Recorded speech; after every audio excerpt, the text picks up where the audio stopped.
Эми урматтуу туугандар, ошондуктан биз мына жетекчилер бая башында айтып өткөндөй күнү түнү базарына, субботасына, майрамына карабай чапкылап иштеп жүрөбүз. Президентибиз дагы ушул. Президентибиз дагы ушул. Күнү түнү тынбайт. То тиякта, то биякта, то кабинетинде, то президент катары, мамлекетибиздин башчысы катары өтө көп эл аралык катнаштар көп. Мына 3 күн, акыркы 3-4 күндө только самолетунда гана уктайт. Кече күнү Малайзиядан учуп келди, түнкү саат 1:30. Аэропорт Манаска. Ал жерден заправка кылып алып самолетуну.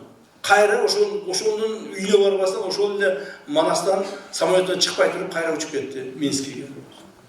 Кечинде түнкү саат 2-де дагы учуп келди. Мына ушундай. Кээ бирлер ойлоп атат, бул жыргал жашоого келип калып. Жок.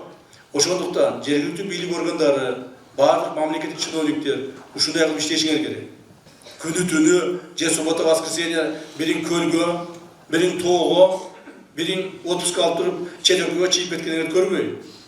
Эгер кимдир бир ошондой кыла турган болсо, мамиле кылса, мамлекеттик кызматка, ал адамды биринчиден жоопко тартабыз, экинчиден сөзсүз түрдө кызматтан алабыз.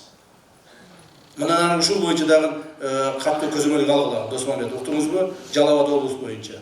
Жалал Абад облусу боюнча чиновниктер каякта жүрөт? Эмне иш кылып жүрүшөт? Кайсы иштерди аткарып атат?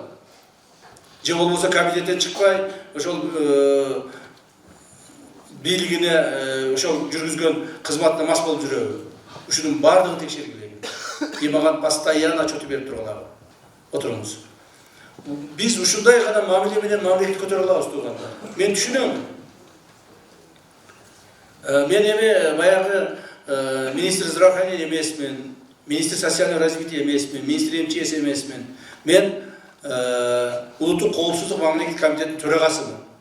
Ушу мамлекетибиздин коопсуздугун сактоого, ошону камсыз кылууга милдеттүүмүн. Ошондуктан мени көпчүлүгү жаман көрөт. Жаман көрсөм эмне кылайын эми? Кызматым ушундай экен. Менин кызматым ушундай экен. Күндө-күн алыс ошол мыйзам бузган чиновниктерди, же болбосо баш бербеген, тартипке баш ийбеген мыйзам бузгандарды тартипке чакырып, аларды мыйзам чегинде жазалоого мен милдеттүүмүн.